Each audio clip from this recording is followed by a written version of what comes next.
All right, so I wanted to show you my most recent PDF. It's called Infinity, which is a space role-playing game that actually uses the D&D 5e set. So it's the same rules as 5e Dungeons and Dragons. It's just in space, and it's not Dungeons and Dragons in space. It is a space RPG that you use the 5e rules for.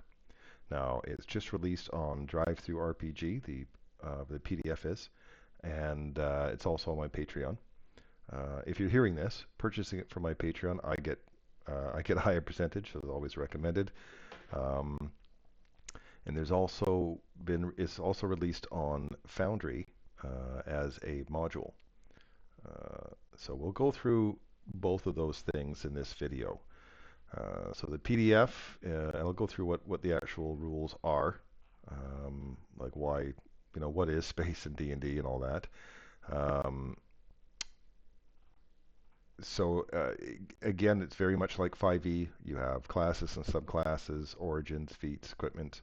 I use powers into the spells because, so that's space magic, right?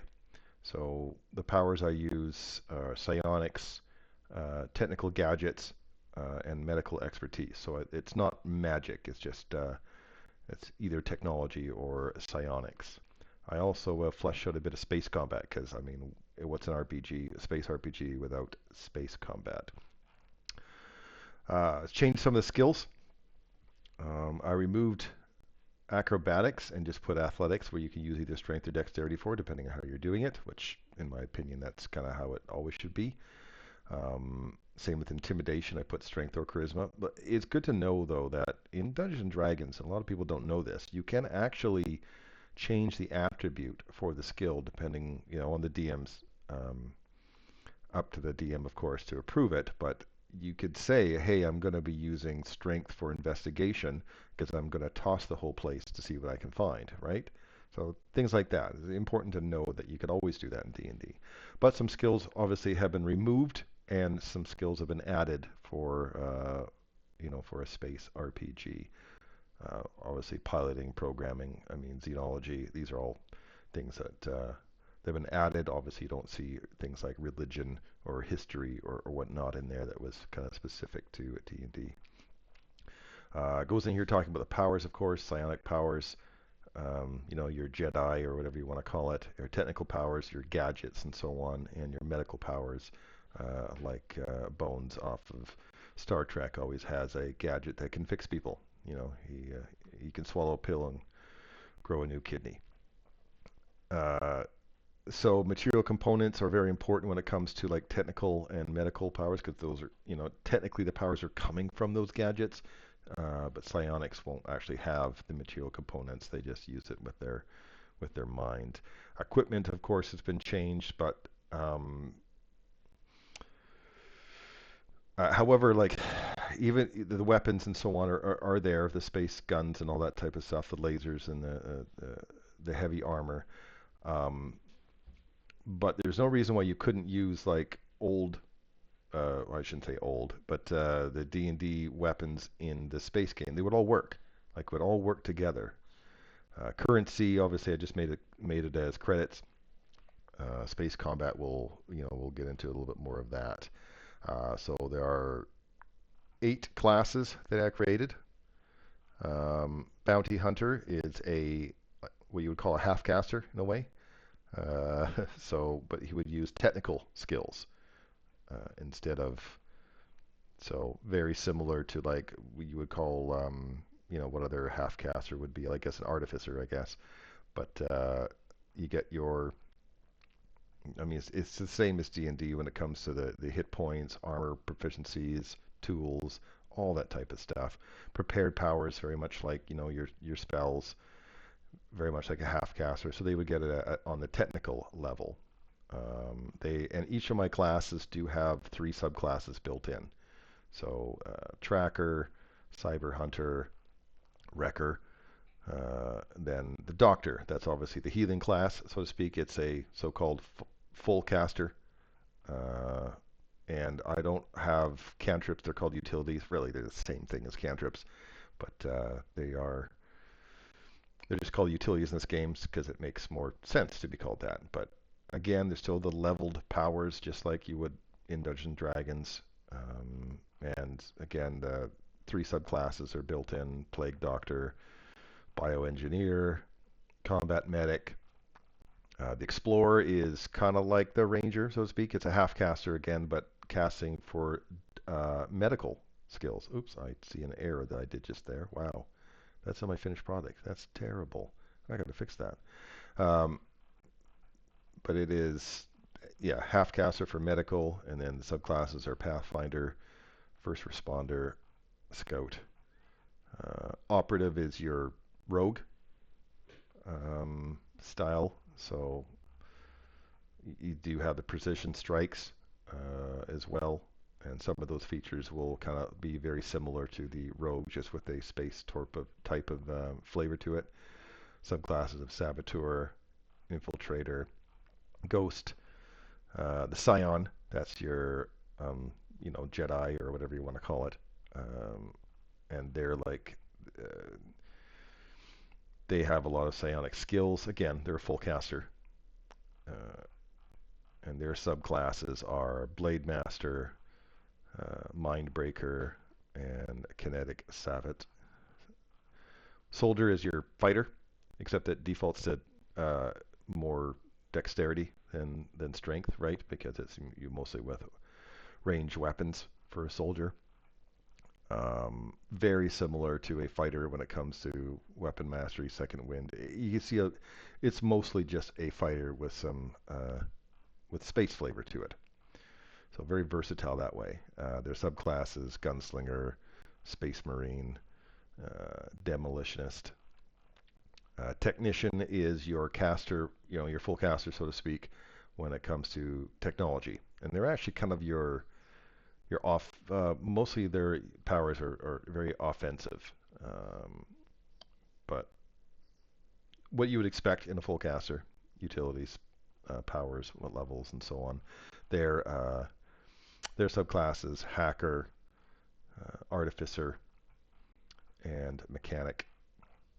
The Warden is probably one of your only melee classes. That is you don't need a tank, so to speak, when it comes to this type of game. But sometimes when you're up against aliens or whatever, right? They're not going to be shooting guns at you. They're going to want to face hug you or whatever. So Warden is the melee class, and very tanky. And their subclasses are Earthshaker, Defender, Shock Trooper. So backgrounds, same as D&D 5e. You have different backgrounds. It ties your ability score increases, your skills and tools, your origin feat, starting credits. All this stuff comes from backgrounds. So we have, how many did I make? I think I made 12. Starship Mechanic, Explorer, Combat Veteran. I mean, very simple, right? What skills, what ability scores you can increase, your origin feat, starting credits, description, all very similar. Diplomat, Stealth Operative, Survivor,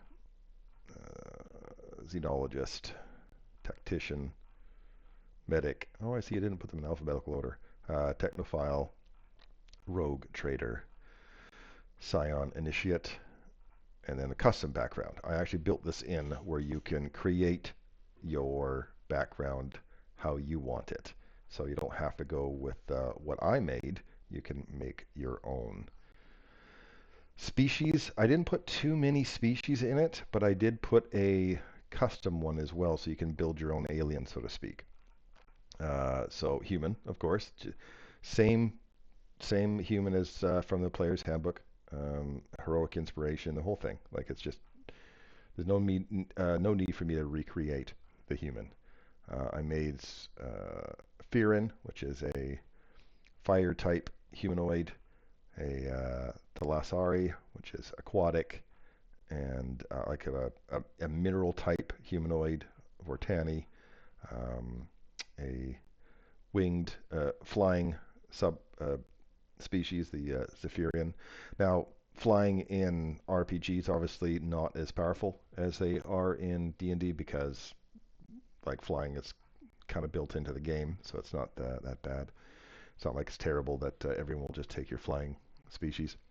And of course the custom, where you can pick, your size, and there's features that you can pick where you're going to get 2 features at level 1, 1 feature at level 3, and 1 feature at level 5. And they are ranked, so what level you can get these features at, like flight, even though I just talked about flight not being that big of a deal, flight is still helpful, but that's a level 5 feature. And when you're at that level, you can obviously pick a level 1 feat. You don't have to pick a level 5 feat, but it just says you have to be level 5 before you get some of these, or level 3 to get more of these features that you can unlock in your own special species. Feats, exactly the same as, well, not the feats themselves, but the idea of feats in this game is very much like D&D. Some of the original feats that are built in here that are in the SRD are here that you recognize. Obviously, I use Power Initiate instead of like Magic Initiate and so on. So there are some origin feats. Then, of course, there's general feats, same type, level 4 plus. You get an increase in one of your attributes. Sometimes there is a other prerequisite that you have to get, like Dexterity 13 plus for Deadeye Marksman. Epic boons. Some of the ones that are in the SRD are in here, and also ones of my own creation are in here for 19 plus. Equipment.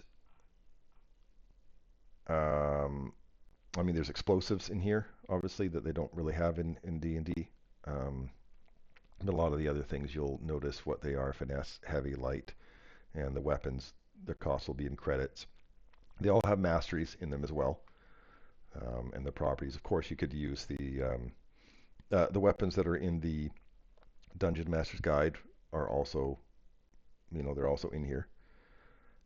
And the damage types will be a lot of times radiant damage, sometimes necrotic for antimatter rifle, right? So all these are in here. Explosives are in here as well. They do like an AoE type damage a lot of the time.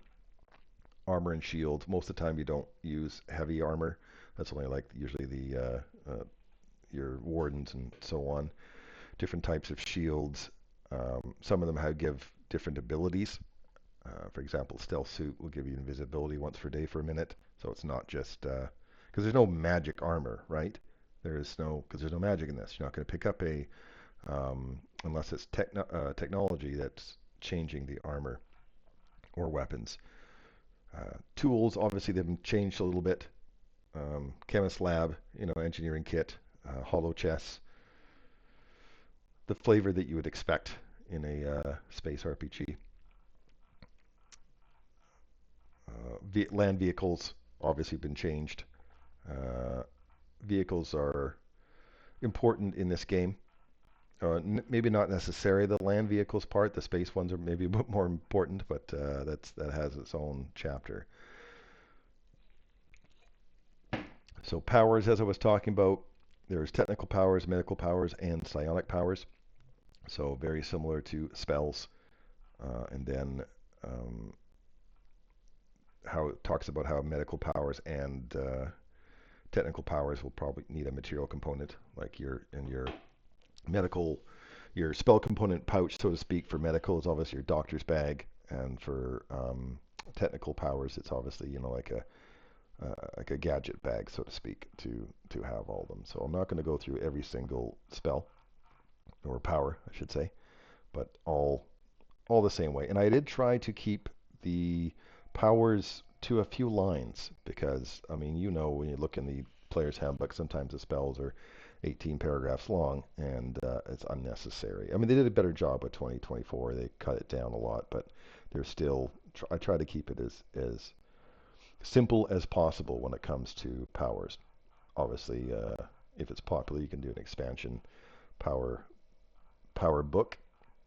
So we're not going to go to each individual power. That's way too long. There's lots of them. Definitely lots of them. Spacecraft. So I tried to keep everything as simple and as close to D&D 5e as possible because I want people to be able to pick up this game and be able to understand how to play it immediately if they know how to play 5e. So just like vehicles in D&D 5e right now, you have your damage threshold, your speed, your crew capacity, armor class, and so on. One of the very few things I changed was the idea that the size of the uh, vehicle, it kind of changes if you're talking about vehicles. So a tiny size, is a crew of 1 to 2. So that way, if you're doing space combat on a grid or what's it'll represent them a little bit better because if you put them in standard size, I mean, you would not have it, a tiny, unless it was a drone or something like that. So all your ships would start as large or huge, and then you don't get the feel of, actual huge flagships compared to all the other small ships and so on. Initiative, maneuver modifier, because there's a maneuver modifier in each individual ship, and the pilot's skill. So if it's depending on the size of the ship, we'll have a maneuverability modifier. So all tiny ships will have a higher initiative, and of course the pilot's skill themselves. And on bigger ships, you can have different roles, right? So and what they will do with it. The gunner can do attacks and so on. So there's different in a larger ship. There's different crew spots, just like but it's kind of built in even in the D&D rules where they have different crew stations. Um, Especially when you look at like the vehicles in the Avernus. I can't remember the vehicles are offhand, but they have different crew spots for different weapons and so on. So very similar how I built that in there. Did do ship actions, engineer actions where you can repair communications. So there are a little bit expanded than the D&D 5e rules, but still, um, still familiar. Same with the mishap tables. I mean, mishap tables were built into the Baldur's Gate vehicles, so I built them into the space vehicles too. This is a mishap table when it comes to just the generic one, but each individual spacecraft, I also put a different mishap in there. This is more so if you're creating your own ships. So this is like the default one that you can always go to, or if you don't want to have a table for each ship. So I put some ships that I made. Recommend that if you are using this, hey, make your own. They're fun. So little two-person blade interceptor. Oh, actually, there was only one person in that one. Again, the stats you would see normally in a D&D vehicle. Talks about the weapons, and then they have their own little miniature mishap table as well, and the repair DC to fix it. So listed enough vehicles, enough spaceships to get you started. I mean, this is the first book of it, so obviously if this becomes popular, having a book just on spaceships would be a lot of fun. Aliens. All right, so what book is not without monsters? So I put in 50 different aliens that you can start with. Now, when it comes to fighting other humanoids or whatnot, like alien species, like enemy factions, or however you want to do it, there's absolutely nothing wrong with using the D&D bandit, so to speak. Just give them a different weapon, right? You don't need so that the humanoid style of enemy D&D's already got built in creatures you can use for that type of thing, or the humanoids that you can use. Just change your weapons and armor out, and you have it. But I did go through 50 different aliens, all different CRs and so on. So you can have the beginning monsters, middle monsters, high level monsters. They're all in here.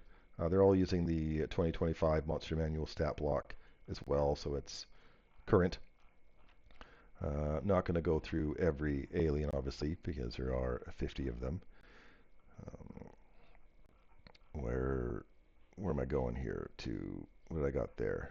Oh, that's another alien. Then I do talk about the campaign styles because when I was originally putting this together, I was thinking space opera, like Star Wars, Mass Effect, of course, beautiful. But then I realized, hey, you can, with very little adjustments, you can turn it into other types of space adventures. So hard sci-fi like Blade Runner, horror in space like Alien, absolutely you could do that. I know there's other games like Mothership that do it really well as well, but you could definitely do that. Cyberpunk, you can definitely change some things, especially when you can take a look at the shotgun or other things like that that are in the DMG already. There's no reason why you can't tone down the sci-fi and add more of that type of stuff. It all works together. If you want a spaceship fighting a dragon, you can do that because the rules are all similar. Exploration like Star Trek, and of course I just talked about mixing it. You can totally, with the rules being 5e rules, you can totally mix them. Putting some alternate rules. These are kind of funny because these are rules that I have in my game.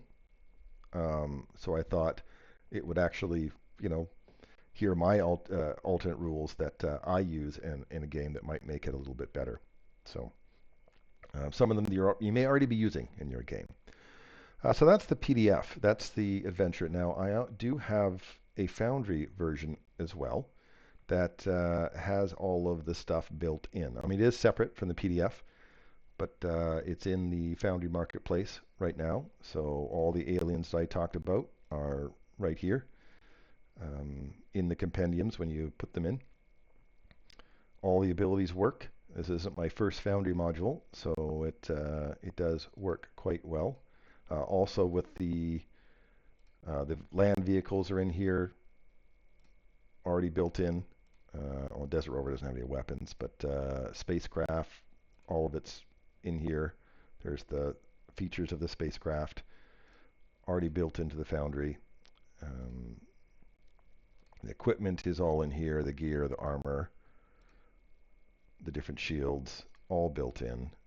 The feats, epic, general, origin feats. The journal, of course, is the PDF that we just looked at. It's all already built in here. I'm kind of curious, did I, in the classes where I screwed up the Explorer is the, yeah, well, it says fifth, and I didn't put it in there. Wow. I suck at this. Is this my first PDF ever? Yeah, I'm going to have to fix that. That's terrible. Powers are all in here, medical powers, utilities, already built into Foundry.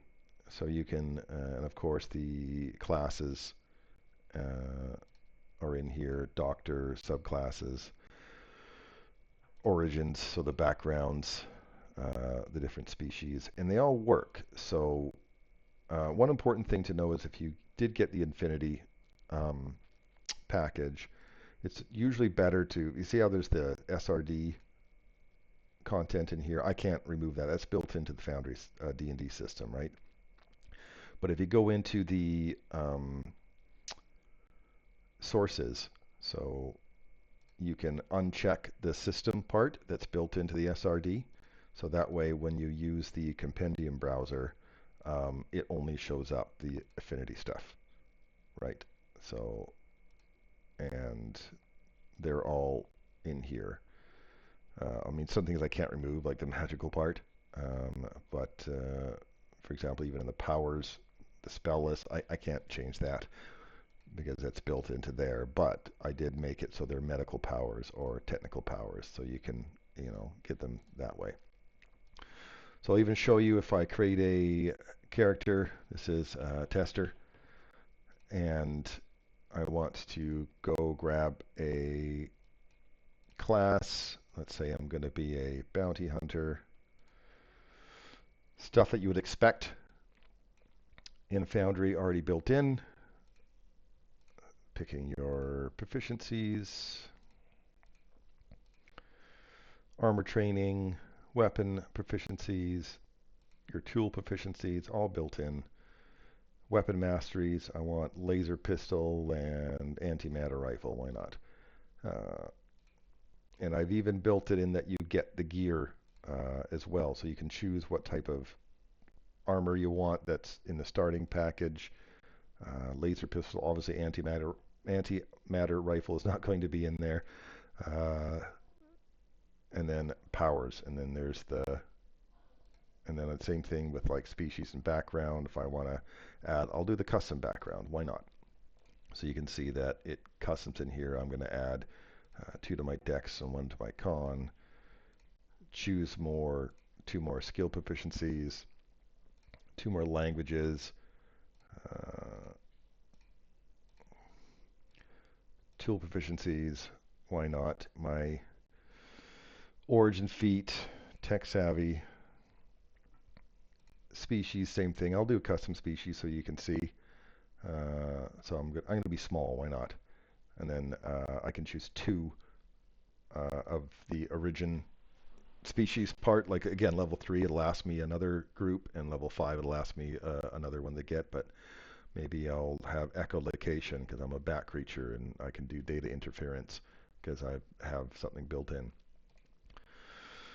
So there you go. I mean, you have your inventory all in here. This is based on credit, so I did make those changes as well, right? The skills are the skills that are actually in the PDF. So you can do a xenology skill check. Powers, obviously I have to add powers, but I can go into here and say is technical skills, and I want from 0 to 0, I want my utilities, so I can pick a couple of utilities, then go into my level 1 prepared powers. So they work exactly the same as you would in spells. They just have a different flavor. And they're even called, utility, and this is the powers tab. It doesn't say spells, so I did manage to change all that. Oops, I'm preparing too many spells. They work just like they do in oh, did I not get, oh, because I don't have spell. Look at that, I don't, now I should be able to cast it properly. Yeah, place template, consume spell slot. It's all built in, and it all works. Hopefully, it works perfect.